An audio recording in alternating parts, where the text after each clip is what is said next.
Good morning. Good morning sir.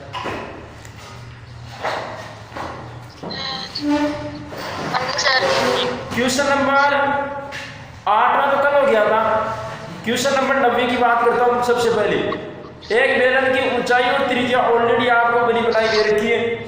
इसका संपूर्ण पृष्ठ के क्षेत्रफल और वक्र पृष्ठ के क्षेत्रफल में अनुपात बताना है। अनुपात ज्ञात करना आता है आपको। अनुपात ज्ञात करने के लिए क्या करोगे, पहले इसका संपूर्ण पृष्ठ और वक्र पृष्ठ का क्षेत्रफल निकालोगे।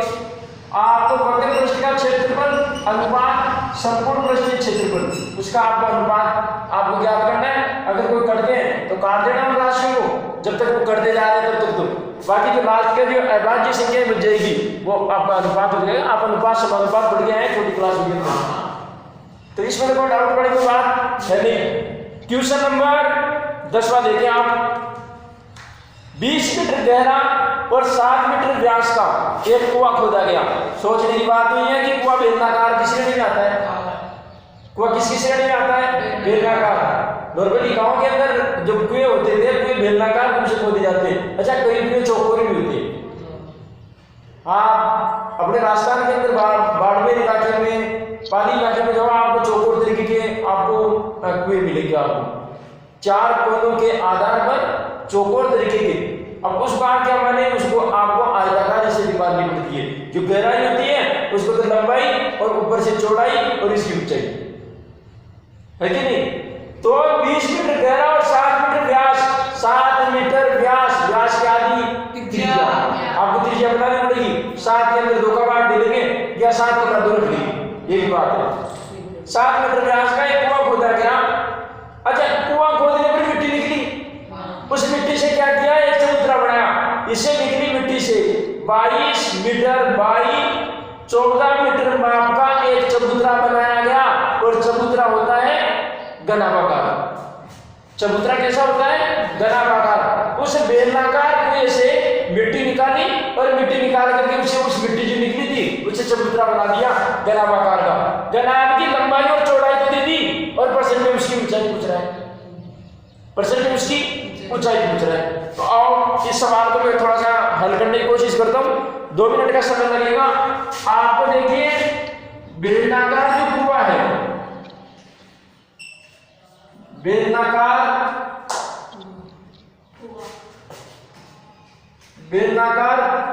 कुएं की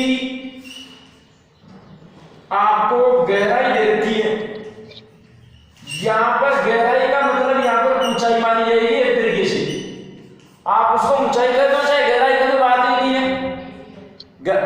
अगर आप कुएं के बाहर ही नहीं खड़े हैं तब तो आप उसको गहराई मानेंगे, और अगर आप उसके अंदर कुएं के अंदर गए हुए हैं तब अंदर की तरफ से क्या मानोगे, उसको ऊंचाई मानोगे। सही बात है। तो आप उसको गहराई कर दो चाहे ऊंचाई कर दो, बात एक ही है। कितने मीटर की है, 20 मीटर गहराई साहब, 20 मीटर गहरा।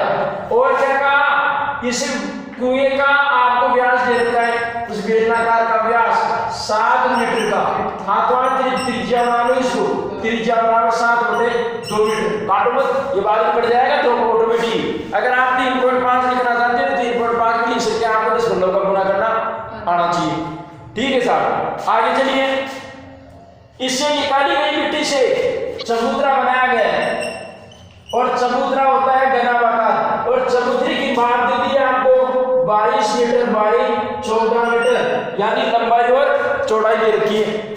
लंबाई और चौड़ाई दे रखी है। अब आपको क्या करना है, इस चबूतरे की आपको ऊंचाई ज्ञात करनी है। अब इसकी ऊंचाई ज्ञात करने के लिए आपको क्या करना पड़ेगा, पहले ये देखो कि बेलन का जितना आयतन होगा उतनी मिट्टी निकली होगी, और जितनी मिट्टी निकली उससे आपने क्या बना दिया, उसका चबूतरा बना दिया। इसका मतलब जितना आयतन बेलन का था उतना ही आयतन किसका होना चाहिए, चबूतरे का। सही बात है भाई, जितनी मिट्टी निकली थी उसी से तो चबूतरा बनाया है। तो इसका मतलब क्या हुआ, जितना बेलन का आयतन होगा उतना ही इसका आयतन होगा चबूतरे का।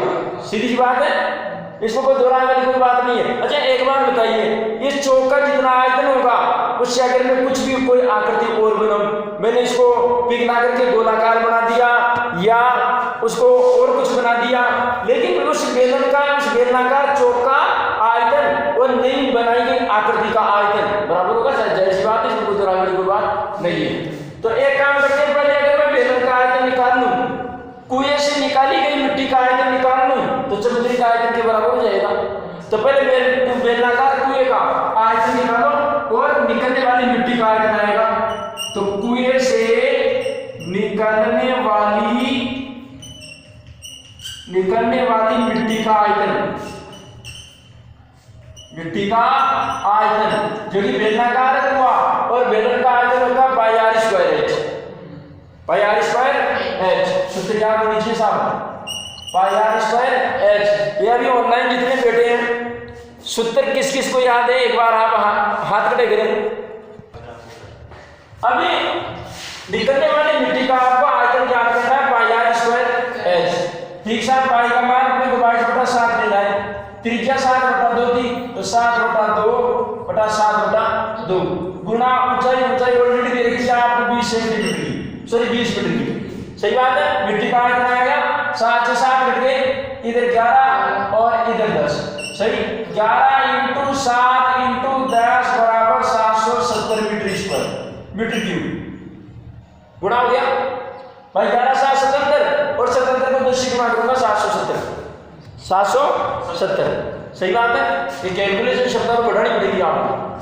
770 मीटर क्यूब का जितना मिट्टी का निकली थी, वो कुएं से निकली हुई मिट्टी कितनी होगी, 770 मीटर क्यूब। जितना 770 मीटर क्यूब का जितना आयतन बेलनाकार कुएं से निकाली गई मिट्टी का है, उतना ही आयतन किसका होगा, चबूतरे का। और चबूतरा घनाभागार है, तो घनाभागार चबूतरे का आयतन, घनाभागार चबूतरे का आयतन, और घनाभागार चबूतरे का आयतन का सूत्र, घनाभागार चबूतरे का आयतन लंबाई गुना चौड़ाई गुना ऊंचाई। सही है। लेकिन लंबाई गुना चौड़ाई गुना ऊंचाई, इसका आयतन इसके बराबर है। इसका आयतन, इसका मतलब 770 मीटर क्यूब हो गया। सही बात है। अब आपके पास में लंबाई दे रखी है 22 मीटर की, चौड़ाई दे दी 14 मीटर की, और ऊंचाई तो परसेंट में ऊंचाई है, बराबर 770 मीटर क्यूब। ये दोनों गुणा में पक्षांतर करने में किस हो जाएंगे, भाग में। तो ऊंचाई बराबर 770/22 गुणा 14, 22 गुणा 14। एस बराबर देखो 11 गुणा 22, 11 7 77, 0 का 0, 7 एकम 7, और सॉरी 2 एकम 2, और इधर 35, 7 पंजे 35, 7 दूनी 14, और 2 को 5 से डिवाइड करेंगे तो ऊंचाई आ जाएगी 2.5 मीटर। तो उसे घनाभागार जो चबूतरा था, उस चबूतरे की ऊंचाई कितनी थी, 2.5 मीटर की।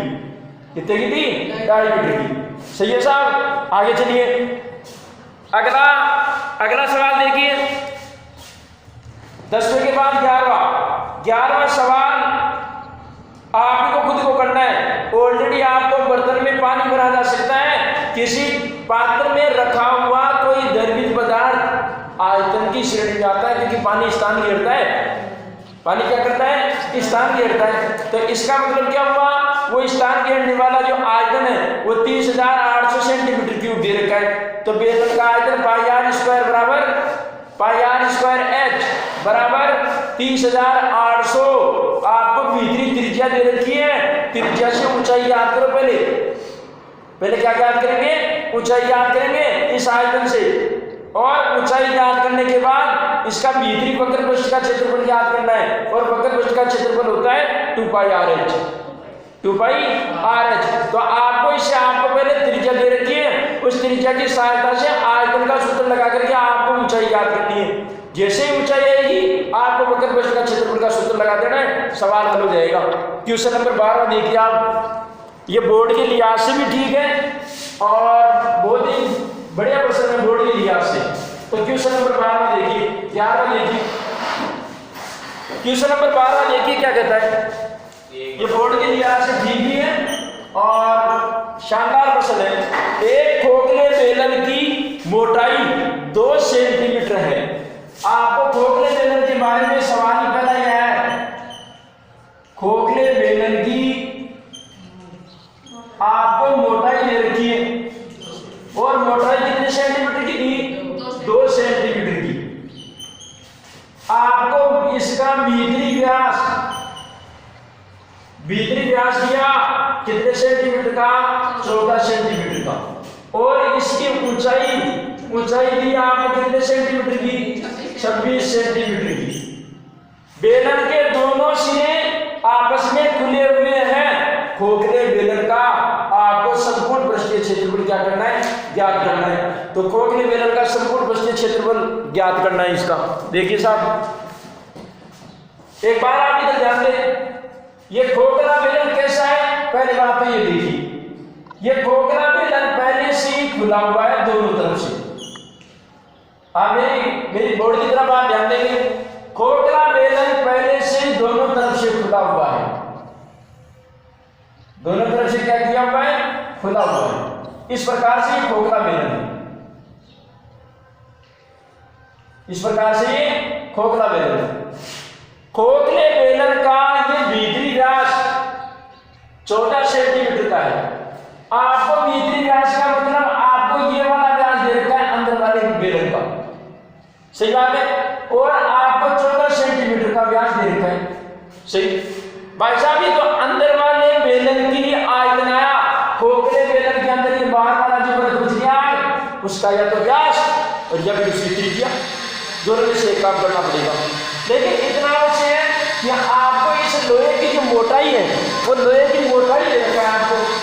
ये बेलनाकार की स्थिति है, इसकी आपको मोटाई दे रखी है बर्तन के अंदर। इसकी क्या दे रखी है आपको, मोटाई दे रखी है। और मोटाई दिया तो 2 सेंटीमीटर की।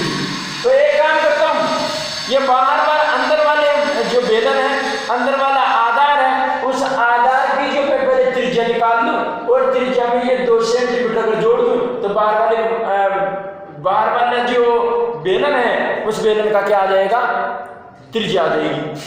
उस बेलन की क्या आ जाएगी, त्रिज्या। आपको केवल 2 सेंटीमीटर। एक बात ध्यान देना, कईयों के दिमाग में ये आ रहा है कि डबल काउंटिंग क्यों नहीं जुड़ी, आपने 2 क्यों नहीं जोड़ी। मैंने पहले कहा था ये मामला डबल काउंटिंग का मामला केवल समतल आकृतियों की श्रेणी में ही आता है। ठोस आकृतियों में आंतरिक माप से बाहरी माप और बाहरी माप से अगर आंतरिक माप ज्ञात करते हैं तो केवल सिंगल ही जोड़ा जाता है, सिंगल ही घटाया जाता है। लेकिन समतल आकृतियों के मामले में आपको डबल काउंटिंग जोड़नी पड़ती है और घटानी पड़ती है, सीधी सी बात है। आई बात समझ में। तो ये बेलनाकार के अंदर क्या करना पड़ेगा अपने को, पहले बात तो अपने को भीतरी व्यास दे रखा है। चलो साहब, आपको भीतरी त्रिज्या ज्ञात करो पहले। भीतरी त्रिज्या आ गई हमारे पास में, 14 में 2 का मान दूंगा 7 सेंटीमीटर। कोई डाउट वाली बात नहीं है। 7 सेंटीमीटर की अपने पास में क्या आ गई, त्रिज्या आ गई। ये तो भीतरी त्रिज्या का मतलब अंदर वाले वर्ग की आ गई। और अंदर वाला जो वर्ग होता है वो 8 की श्रेणी में आता है, यानी दूसरे नंबर की त्रिज्या में आता है, सही। तो फिर r1 का मान कितना होगा, इसके अंदर से r1 का मान कब होगा, ये जो त्रिज्या आई, इस त्रिज्या के अंदर में ये जो मोटाई दे रही है ना लोहे की, वो क्या कर दूंगा, जोड़ दूंगा। वो क्या कर दूंगा, जोड़ दूंगा। बाहर वाली या बाहरी आपकी त्रिज्या क्या होकर के आ जाएगी। इसलिए बाहरी त्रिज्या, तो ये तो हो गई R2, ये हो गई R1, सही बात है। ठीक साहब, R1 पर क्या आपका मान आ गया। R1 क्या करूंगा, आपकी जो भीतरी की त्रिज्या थी उसमें मैं लोहे की मोटाई जोड़ दूंगा, उस बेलन की मोटाई क्या करूंगा, जोड़ दूंगा। 9 सेंटीमीटर की आपकी बाहरी जो त्रिज्या थी वो ज्ञात होकर के आ जाएगी। ठीक, आपके पास में ऊंचाई पहले से दे रखी है, वो ज्ञात करने की आवश्यकता नहीं है आपको। और मैं संपूर्ण पृष्ठीय क्षेत्रफल ज्ञात करता हूं। खोखले बेलन का संपूर्ण पृष्ठीय क्षेत्रफल, संपूर्ण पूछा है, संपूर्ण पृष्ठीय क्षेत्रफल, उसका मैंने सूत्र लिखवाया था 2 पाई r1 प्लस r2 गुना h plus r1 minus r2, ये सूत्र था। 2 पाई r1 प्लस r2, पहले बाहरी त्रिज्या प्लस आंतरिक त्रिज्या को जोड़ो, ये इसकी ऊंचाई बेलन की, उसको आपको जोड़ना है, या तो पहले घटा लो और या फिर जोड़ लो, दोनों में से कोई सा भी एक काम करना पड़ेगा। ये बाहरी त्रिज्या और ये आंतरिक त्रिज्या का अंतर। अब जैसा जैसा मान लिखा है वैसे वैसे मान रखो। 2 पाई R1 का मान 9 प्लस R2 का मान 7। ऊंचाई कितनी थी भाई साहब? ऊंचाई 26 की 26 सेंटीमीटर की। 26 प्लस R1 का मान कितना है? R1 का मान 9 माइनस R2 का मान कितना है? 7। त्रिज्या ले रही है मेरे को, तो R का मतलब रेडियस मानी त्रिज्या। ये लो साहब, हल करो इसको। 2 × पाई का मान तो 22/7 ले लेता हूं, सही, और गुणा करो। इसको इससे जोड़ेंगे तो कितने होंगे? 16 होंगे, सही बात है। और यहाँ पर कोई चिन्ह नहीं है, तो चिन्ह किसका माना जाएगा?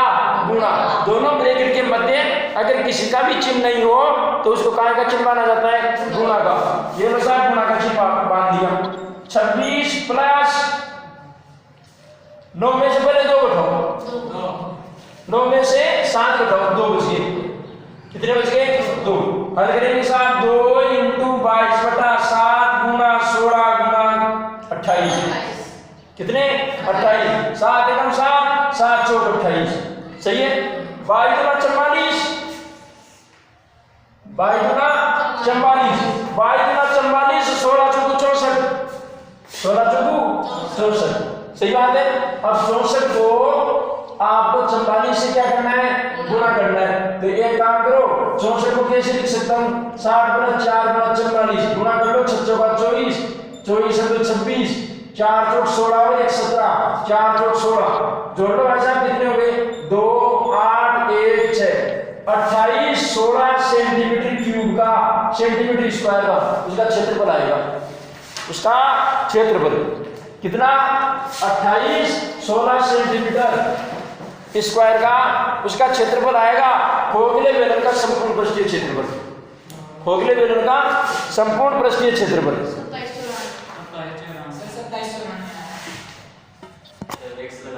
क्वेश्चन नंबर 13, एक खोखला बेलन दोनों सिरों से खुला हुआ है। यह सेंटेंस देने की जरूरत क्या है? क्योंकि खोखला बेलन आधार से दोनों तरफ से खुला हुआ रहता है। खोखला बेलन उसी को कहा जाता है। एक खोखला बेलन दोनों सिरों से खुला हुआ है, इसकी ऊंचाई 20 सेंटीमीटर। तो खोखले बेलन की आपको ऊंचाई दे दी, खोखले बेलन की आपको प्रश्न के अंदर ऊंचाई दे दी, और ऊंचाई का मतलब h कितने की दी? 20 सेंटीमीटर की। ठीक है साहब। आपको अंतः व्यास और बाह्य व्यास दे रखा है, तो अंतः व्यास दिया, वो कितने का दिया? 26 सेंटीमीटर का। तो अंतः त्रिज्या भी याद कर लो। अंतः त्रिज्या का मतलब समझ गए होंगे? R2। अंतः त्रिज्या का मतलब समझ गए होंगे? R2। ये तो आपकी अंतः त्रिज्या आ गई, R2 का मान, और ये आपका बाह्य त्रिज्या हो जाएगी, ये आपकी बाह्य त्रिज्या ये हो जाएगी R1। भाई पहले नंबर का जो बेलन आएगा वो तो R1, और अंदर वाला जो बेलन आता है वो आता है R2 की श्रेणी में। तो R1 का मान कितना हो जाएगा? बाहरी व्यास 30 सेंटीमीटर। अच्छा, अंतः त्रिज्या निकालो 26, 2 का भाग लिखूंगा 13 सेंटीमीटर का, सही बात है। आगे चलिए साहब, आपको बाह्य व्यास दे रखा है, और बाह्य व्यास कितने सेंटीमीटर का? 30 सेंटीमीटर का। तो बाह्य त्रिज्या भी याद कर लो आप, भाई जो तो त्रिज्या की पड़ेगी व्यास का क्या काम? तो 30 में 2 का भाग कितना आया? 15 सेंटीमीटर का। ठीक है साहब। आगे क्या पूछता है? इस खोखले बेलन का आयतन याद करना है। इस खोखले बेलन का क्या करना है? आयतन। तो देखो खोखले बेलन का आयतन,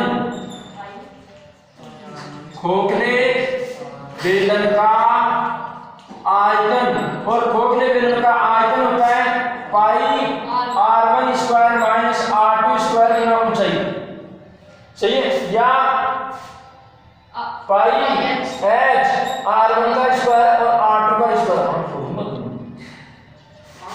पाई h आप h पहले भी लिख सकते हैं, पाई h R1 square minus R2 का स्क्वायर, यही होता है सूत्र। तो ठीक साहब। अब दोनों में से जो भी अच्छा लगे वो सूत्र लगा सकते हैं। और पाई का मान तो 22/7